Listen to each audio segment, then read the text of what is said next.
এটা আমি তো দেবই। ভালো তো ওমা কেন আমরা তো খেলাম প্রসাদ শোন না যা চলে পয়সাটা নিয়ে দিয়েছো দাঁড়া আগে প্রসাদটা নিয়ে আসি নাহলে কিছু করে দিলে আবার যাবি চলো বৌদি আমাদের প্রসাদ রেখেছে বৌদিদের ঘরে আজকে সত্যনারায়ণ হয়েছে তো সেই জন্য বৌদি আমাদের ঘরে প্রসাদ রেখেছে বৌদি হ্যালো গাইস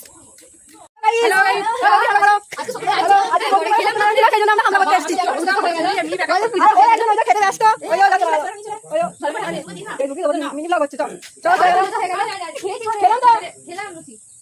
আবার পরে খাবো তুমি রেখে দাও চলো চলে যাচ্ছি জন্য সবকিছু আনি তারপর আবার তোমাদের কাছে আমি ব্লগ করছি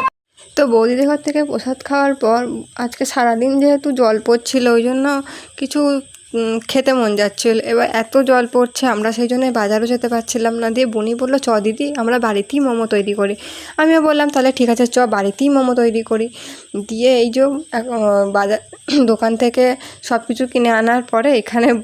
আমি আর বুনি মিলে একটু মোমো তৈরি করলাম যদিও আমরা তো সেরকমভাবে তৈরি করতে পারি না আর আমাদের ঘরে চিকেন ঢোকে না তো এই ভেজ মোমো টাইপেরই করেছিলাম কিন্তু খেতে খুব টেস্টি হয়েছিল জানো তো বন্ধুরা কিন্তু তোমাদের যে দেখাবো আর দেখাবো কি মানে একটু করে করছি আর খেয়ে নিচ্ছি এই যে দেখেই নাও